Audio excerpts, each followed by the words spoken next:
It started. I do want to apologize really quick. We are running really short on these sheets, and I should have made more copies for today. So if you don't have one, I've got a few more. Does anybody want one? I encourage you just to get a Post-it and put your notes on there. Really, this is just a note catcher. It doesn't have anything pertaining to the lesson, so you're not totally missing out. But I apologize for that. A lot of those baskets are empty. But there's a few more around if you need it. But grab a Post-it if you need to. All right, it is good to see everybody here today. Let's get started with our prayer. I do want you to know that Sue said Gary's surgery is set for June 2nd. So let's be praying about that. Are there any other things or prayer requests really quick? Okay. And Finley is going to lead us in our word of our prayer today. Dear God, thank you for this beautiful day and all this many.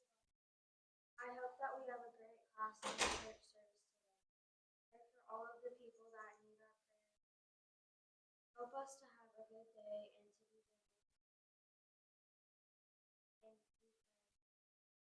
Thank you.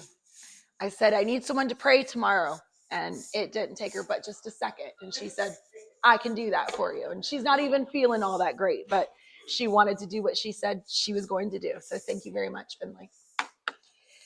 This morning, well, let me start with this. Any words of wisdom that you thought of later, or I missed you from last week, words of wisdom from your mom or any other woman in your life that you thought of that you want to throw out there really quick?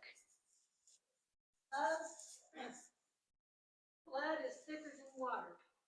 Love is thicker than everything. Wow. Okay, let me say that. Blood is thicker than water, but love is thicker than everything. I love that. Any others? My mom always said and says, is it true? Is it kind? If you say it to their face, and would you want it said about you? Is it true? Is it kind? Would you say it to their face? And would you want it said about you? My mother-in-law, Alyssa's in Arkansas, and she is not happy that she can't always use your comments. So I'm repeating back for my mother-in-law right here. So help me if you say it slow. She says, I want to hear what everybody says. I can't hear them. Anybody else? Yes. My mom would always say, if you don't stand for something, you'll fall for anything. If you don't stand for something, you will fall for anything. I like that. Okay. Well, let's move on. Today we're going to be talking about careless words. Careless words. And this verse, there is one who speaks rashly, like the thrust of a sword, but the words of the wise bring healing. And when I think of careless words, I can see that sword just thrusting, just jab, jab. They are said thoughtlessly, rashly. They are impulsive, thoughtless, insensitive, unproductive. They cause trouble. And the point is they do not bless other people the way that our words should. Careless words are what we say, and then we end up apologizing for it later. I hope I'm not the only one in here who struggles with careless words. I got to tell you, I'm pretty intentional with what I try to say, what I try to do, but sometimes careless words, I just want to say one more thing, and it's usually not the right thing. In your anger, when we say these careless words, they're out there. In James chapter 3, he says careless words are compared to a raging fire. Once we say them, just like the raging fire, we cannot control it. And once said, the destruction of that fire, it's there. Can we apologize? Absolutely. But the damage is done just like with that fire. There's no taking them back. If you've been with us since the beginning, it's the toothpaste that is out of the tube. There is no getting it back. We've got to be careful with these careless words. When we lose our temper and use careless words, we are the one who loses. And I always feel bad later. Like I said, these careless words are the ones that we usually have to go back to someone and say, I'm sorry. I was hangry. I was not feeling well. I had a lot on my mind. I apologize. Those are the careless words that we are talking about. Let's say that you're working on being better, doing better at something. I'm going to give you an example here. And I try to put my boys to bed every night, and I want it to be peaceful and loving. And I read them a story, and I pray with them, and I lay with them for a few minutes, but then I'm done. And I want it to be good, right? And that's the way I want it to be. But I'm telling you, after the 5th time they get out of bed to come ask me some random question or tell me that they are thirsty, I am really quick to careless words. And the reason I'm telling you that is because careless words is self-sabotage at its finest. I mean, here I am. I tried to set it up nicely and peacefully for them. And now in my haste, and now I'm impatient, here comes the careless words. It's self-sabotage on my part. Are they going to remember me screaming them finally, get in bed? Or are they going to remember the kind words they said before? I hope they remember the other. But it's the same way with my husband. If I'm trying to be patient, I'm trying not to say those last things, and I know I'm actively working on that, and I'm even sort of keeping track. I'm like, wow, I haven't said anything, out of line for about a week or two, and then one comes out. I mean, I would like to think that he'd give me more credit than that, but they can immediately take you back to that square one. There's no quicker way to take away your credibility, what you are trying to accomplish. That's why I gave you those examples. Trying to accomplish a peaceful bedtime or have people question your character than careless words. Megan, Jed, and Ryan came to Ward Highlands on Friday for an award ceremony, and they happened across a terrible interaction of an adult coming to the award ceremony with some of our staff members. Little did they know that she had worked at Ward Highlands. She volunteers at Ward Highlands. And when I told them that, they said, there's no way. The words that she was saying, and I'm like, no, but she's done so much good. But what they saw, they questioned everything about her character. Just how quickly those careless words can make people question us. So, what do I have for you today? Remember this. Sometimes we don't have to say anything at all. Oh, it's hard. My mom offered my Reba's words of wisdom that she always gave to my mom, especially with my papa, I told you. Let it go in one ear and out the other. That's tough too sometimes. But maybe just being silent, letting it go in, letting it go out, not trying to say that last word, because usually it's going to be careless. But so when I'm planning these, I try to think of it all week, and I pray about it, and I think of things. And it wasn't until 5:00 yesterday, playing some pickleball, that I realized I had one more to give you, and I hope that you can use it. And this comes from my husband and his family. Back in Arkansas, I've heard everybody in his family say this, but yesterday he said it on the pickleball court, and I was like, that's what I need to tell him. So careless words. If you can't not say anything and you're having trouble letting it go in and out, I'm going to give you an out of something you can say that fits the bill every time. We lost probably our 30th pickleball game in a row. It's true. And my sweet husband said, well, good. He had on a shirt and it said good. And I thought, okay, well, good. I did get some exercise tonight. His family has been doing this for years. It started with his brothers. They say it's the perfect thing to say when you can't say anything else and you're worried about saying something else. Just say, well, good. Okay? Now, it could be, well, good, or it could be, well, good. And they're from Arkansas, so I've heard it really drawn out sometimes. Your child, you get a call from school, and they need to be picked up, and it's the worst day. Well, good.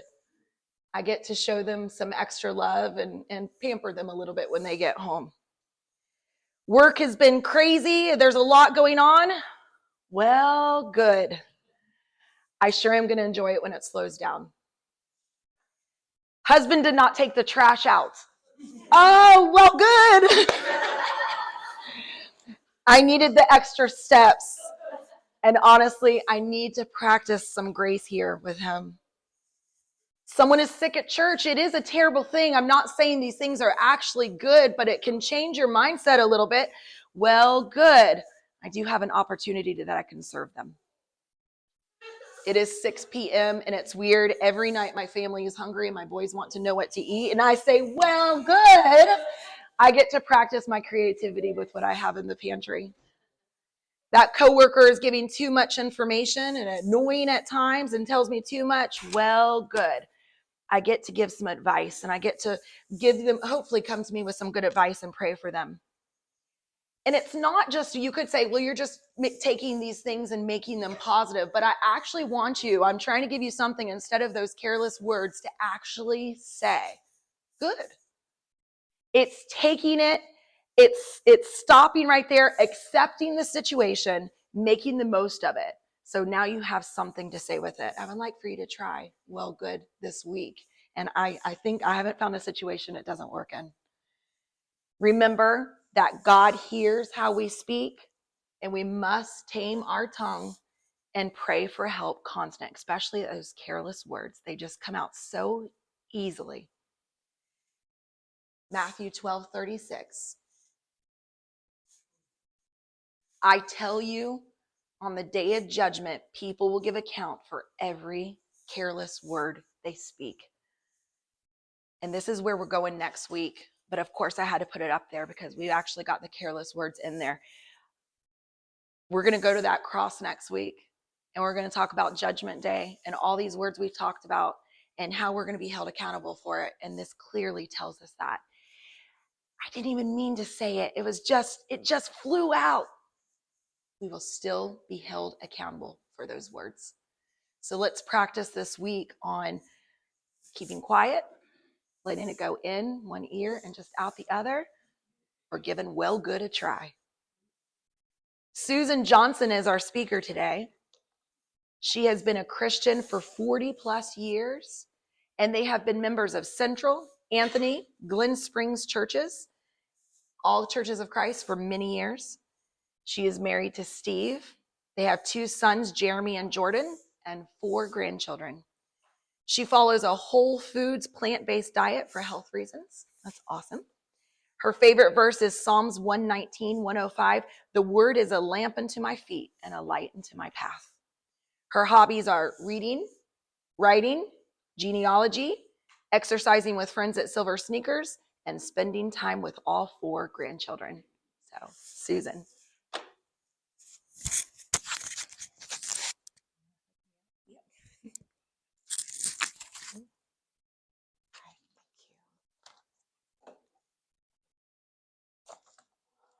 Good morning. It's a pleasure to speak to you today. Welcome to any visitors we might have, and welcome to those who will be joining us from home. Christy and Sunny, thank you so much for offering this original ladies class to build up our faith. It has been spiritually strengthening. I appreciate all previous speakers who shared their personal stories with such honesty, grace, and courage. Go ahead, Christy. Our focus verse for this lesson is Titus 2, 3-5. Older women likewise are to be reverent in behavior, not slanderers or slaves to much wine. They are to teach what is good, and so train the young women to love their husbands and children, to be self-controlled, pure, working at home, kind and submissive to their own husbands, that the word of God may not be reviled. Before we get into my personal story, I want to take just a few minutes to make some observations regarding these verses. Notice that this is not some casual suggestion for older women in the church. It is a calling from God. It is very important for all of us to fulfill this requirement. You might ask, who is an older woman? But there is no specific age given. The youngest woman in this room is an older woman to someone. Before we can teach and earn the respect of the younger woman, we must learn these godly behavioral traits and live by them. Older women want you to know that we are not perfect.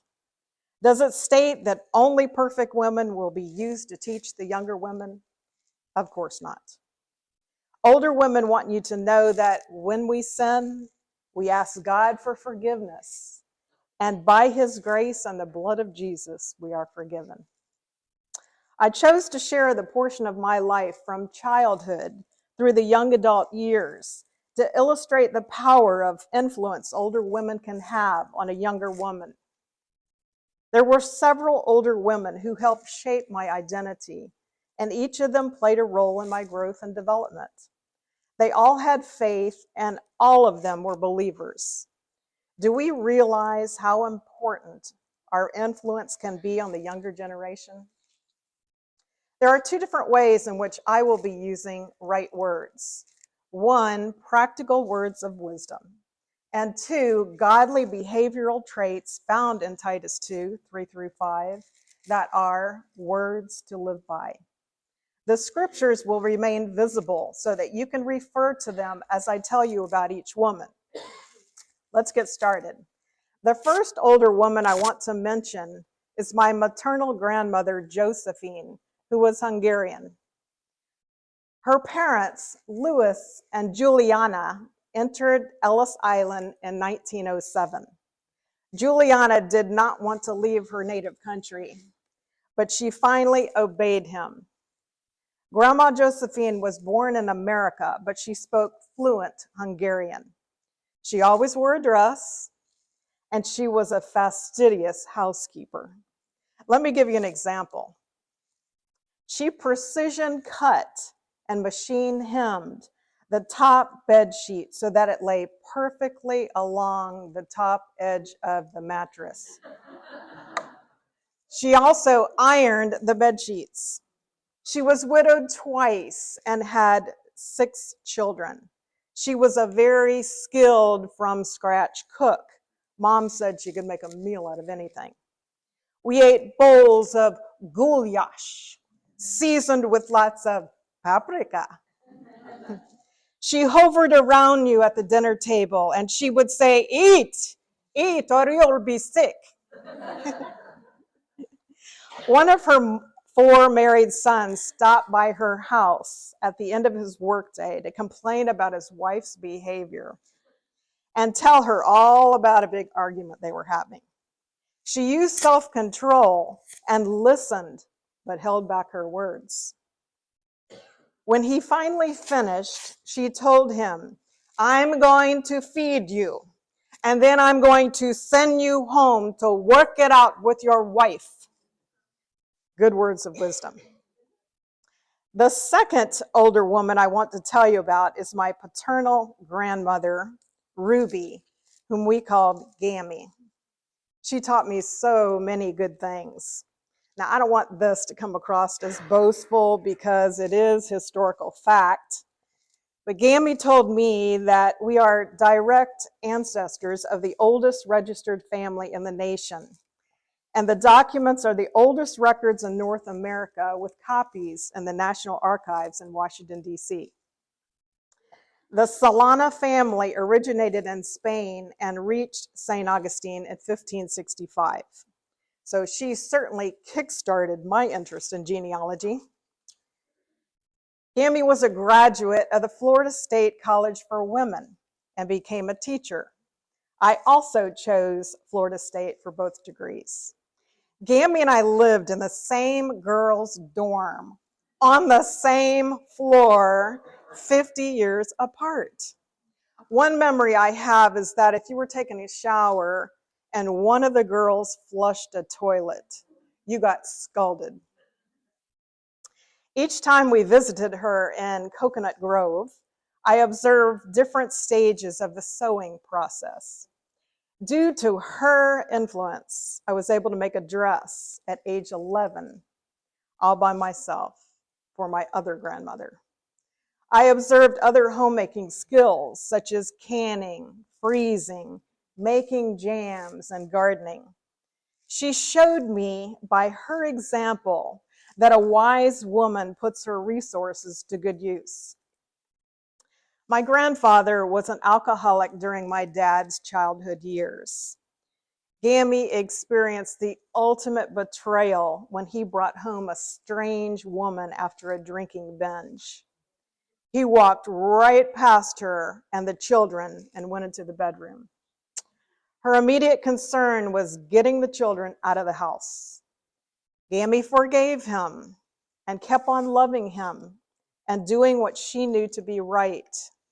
She was not going to let his behavior or anyone else's determine that of her own. Such good words to remember. The next older woman I want to tell you about is my mother, Irene, who everyone called Susie. She married my father when she was 17. They met at the end of her senior year and married on July 7th.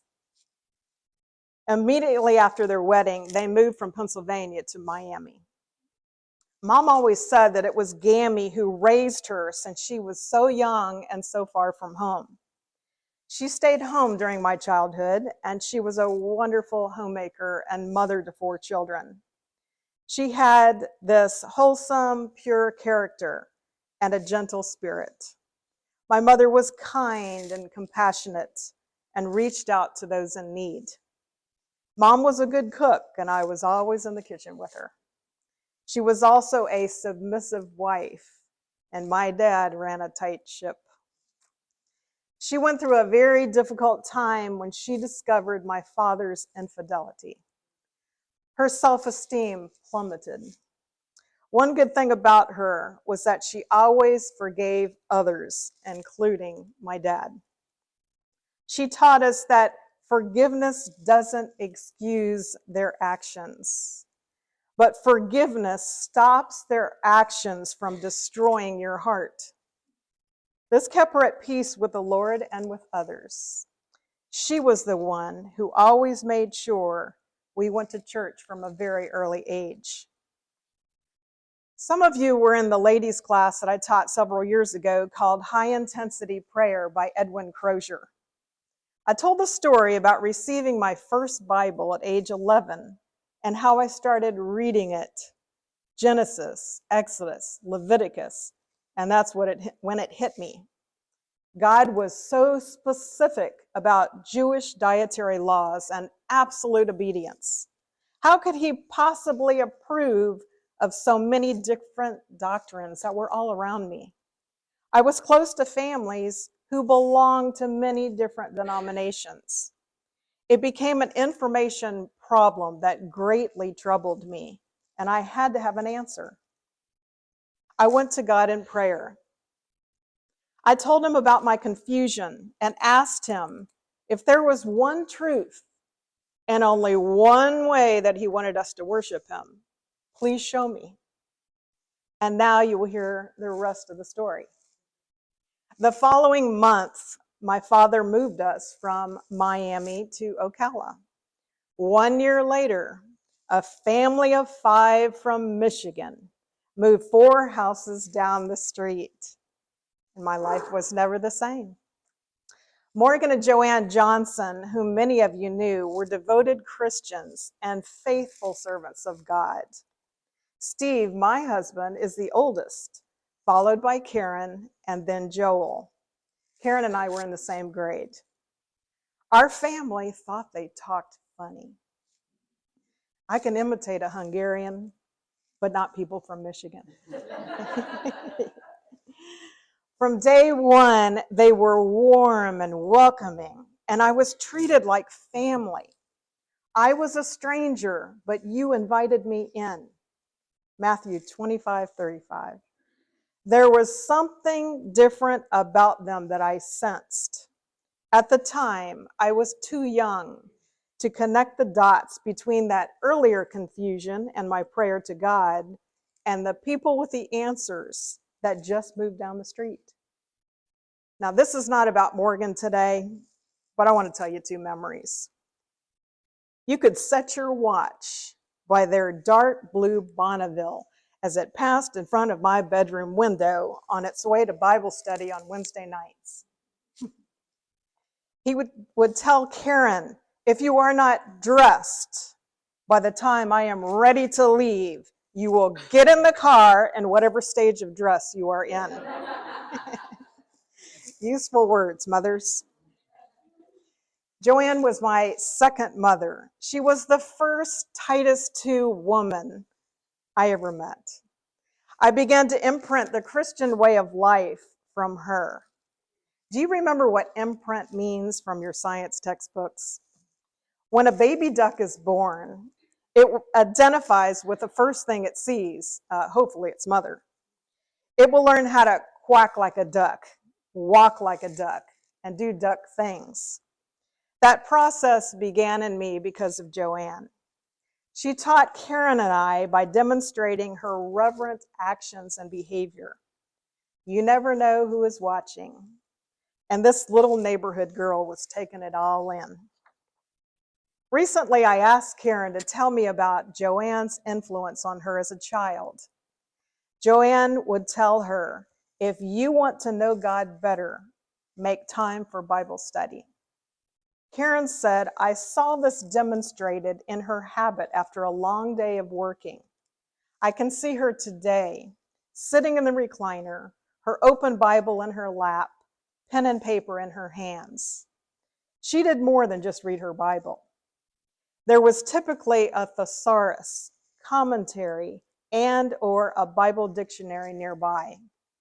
Her actions spoke so much more than words could ever say.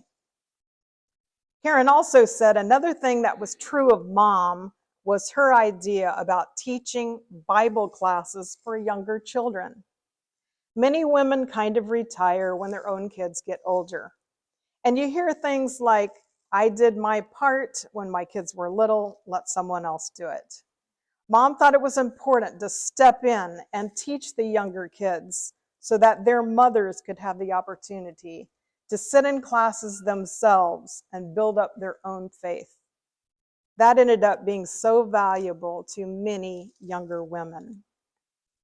When a medical procedure that was performed to improve circulation in Joanne's leg went terribly wrong due to her genetically small arteries, doctors removed her left leg below the knee. She was very discouraged and depressed about losing her leg. About that time, a stranger walked into her hospital room, sat down, introduced himself, and removed the prosthetic from both legs. And then he told her, I play golf every day. She later became the head of a local amputee support group. What powerful words of encouragement spoken at the right time. She dealt with her disability by helping others. The Johnsons showed me through their actions and behavior that discipleship doesn't simply mean going to church on Sundays. It means being the church every day, and they were. Our family moved away from the Johnsons after a few years, but we remained in touch. I was attending a Baptist church with my parents when the preacher said, it matters what you believe. I knew when the sermon was over that I no longer belonged there. I began to visit at the old church building. There was a tract called The One True Church, and it clearly explained that Jesus built only one church. It had a chart illustrating the time, place, founder, and name of each religious denomination from 606 AD to present. Jesus Christ said, I will build my church in Matthew 16:18, and its origin was 33 AD in Jerusalem. I read there is one body from Ephesians 4:3, and in Colossians 1:18, I learned that he is the head of the body, the church. There was my answer to that pivotal prayer when I was 11. Suddenly, it all became so obvious. There is too much about my experience to be coincidence. God heard the prayer of a little girl who was looking for the truth. And when I was old enough to understand, he answered that prayer. Soon after that, I was baptized into Christ by Colin Williamson. 3 important things pointed me to the truth and resulted in my salvation. A Titus 2 woman who reflected godly behavioral traits in her character. A family of disciples who were the church every day. And an informational track that described the one true church. Every one of these factors resulted in my obedience to the gospel. I wish that track could be displayed in every Lord's church. Titus 2:3-5 is a favorite passage of mine because of what God did for me in my life. After I was baptized, I met many more women of faith who demonstrated these words to live by, and many of you are sitting in this classroom. Your influence is so powerful, and you may not know it, but you continue to teach us so that we can build up our own faith. A few years ago, I began to do research for a possible Bible class. I decided to visit some Titus 2 women in our local congregation. Before I met with them, I wrote down a list of questions to ask so that I could give the visit more direction and focus. I asked them to briefly describe who they are and to tell me whatever they were comfortable telling me.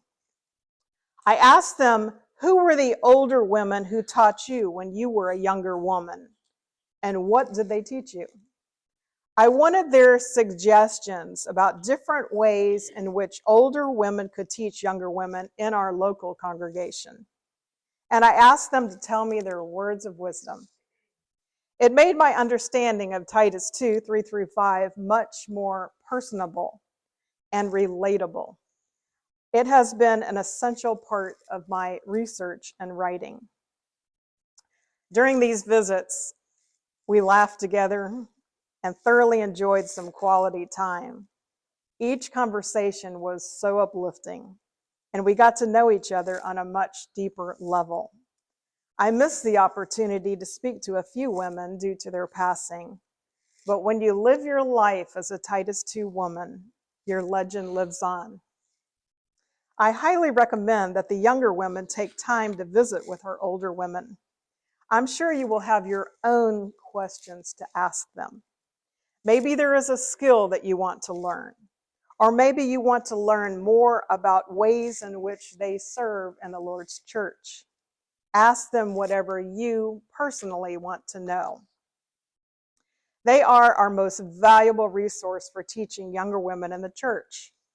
So far in this congregation, I have visited with the following women: Mary Grace Moyer, Pat Lockhart, Blanche Harrison, Glenda Sullivan, and Dolores Livering. My visit with Christine is pending, but we plan to meet soon. We are so blessed to have these women and so many others like them in our congregation. I will look forward to more visits in the future. I want to give you a word picture found in nature to illustrate our role as women in the faith. We were watching a documentary about a female herd of elephants. The little ones have one biological mother, but the whole herd surrounds the young elephants to protect, nurture, and comfort them. They grieve with tears over loss, but they also play together in the water.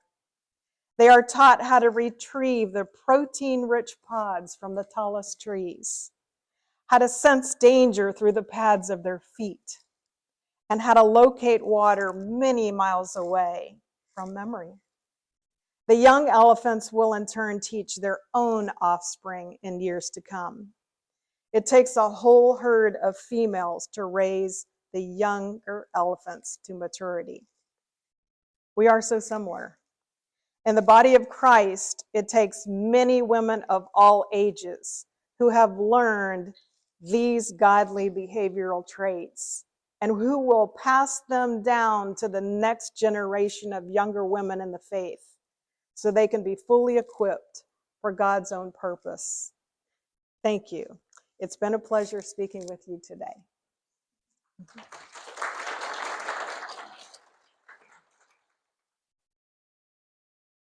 Oops.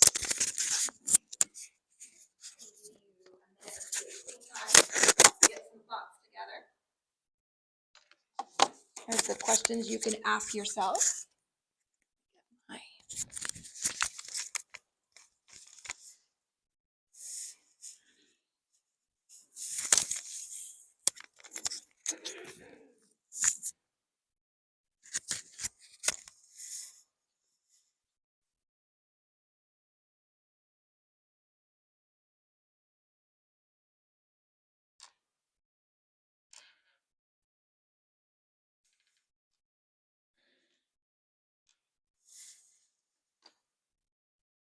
What did this lesson make me consider?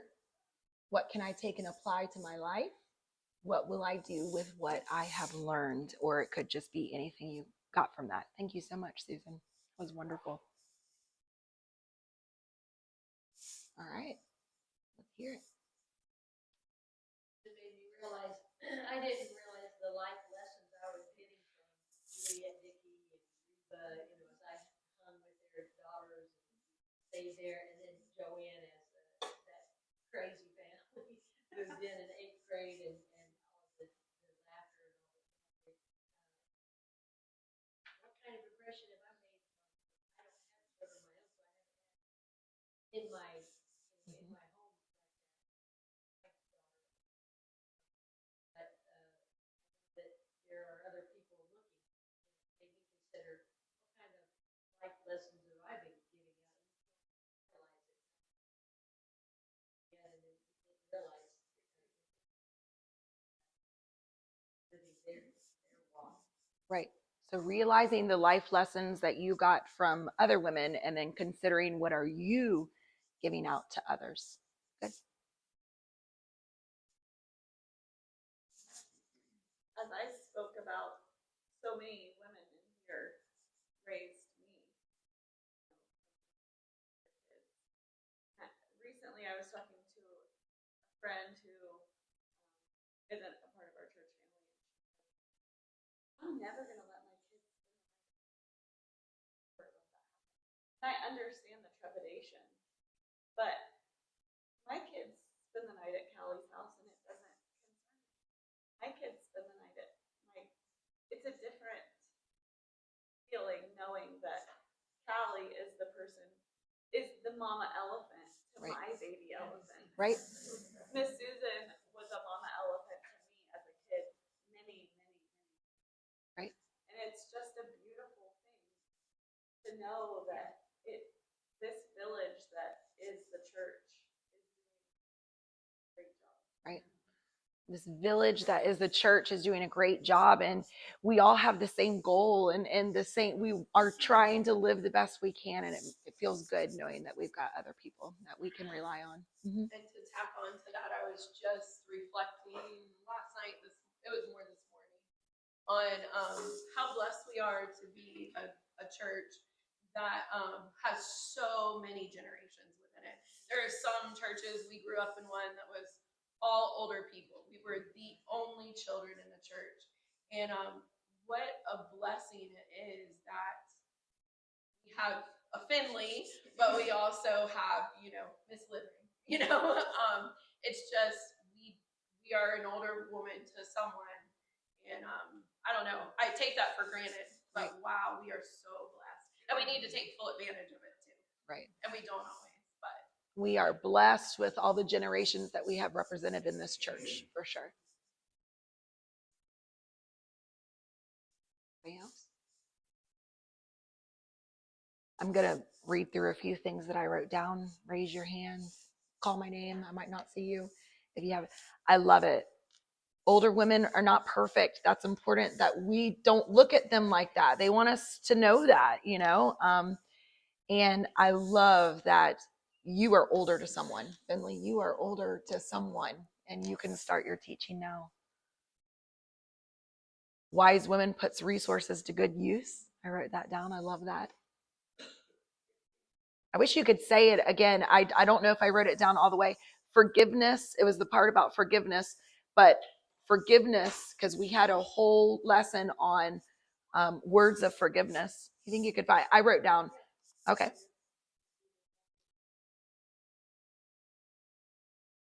Forgiveness doesn't excuse their actions, but forgiveness stops their actions. Yes. Forgiveness does not excuse their actions, but forgiveness does stop from their action from destroying your heart. And we talked about forgiveness a few weeks ago. I love the verse, I was a stranger, but you invited me in. That's so important. I love the whatever stage you are dressed in, you are getting in the car. I love that. Which, the stranger? Wait. Oh, okay. When going to church, whatever stage you are dressed in, whether you are dressed or not, you are getting in the car. And I'm sorry I'm talking about my Arkansas family so much today, but I've got to tell you something that just sort of goes, it just made me think of something that Ryan tells me all the time. His grandma, they were, you know, of course, we don't waste food, we eat everything. But his grandma used to say, whatever you don't eat on that plate, you are wearing.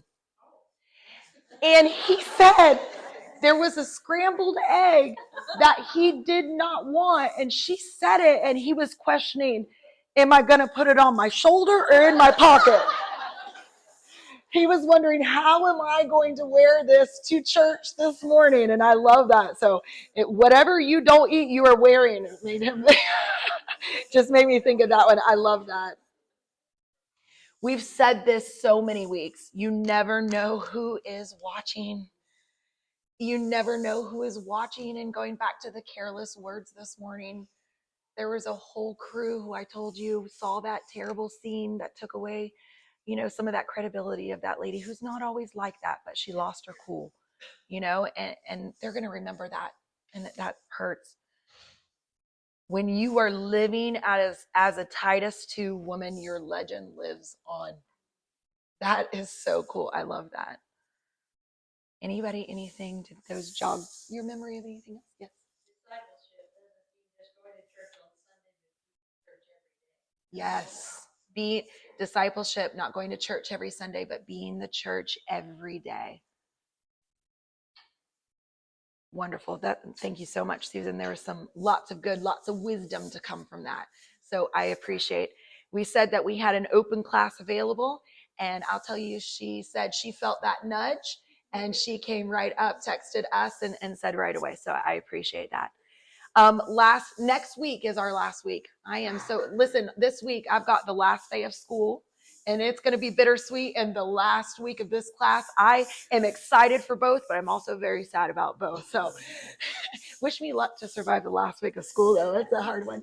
But we do have our last week, and I encourage you, get anyone that you know to come. Sunny and I are going to tag team it. We're going to do some review and go through and sort of sum all this up. And I'm very excited about it. So I hope to see you. And if you have anybody that you could invite, come next Sunday for our last one. Did you have something else? I love to listen to books on tape. I leaned over to Megan after you finished. She should read books. Yes. There you go. And so your voice and inflection is so smooth and easy to listen to, and it really made all of your points just so much easier to take. Yes. Thank you so much. Y'all have a great day and a great week.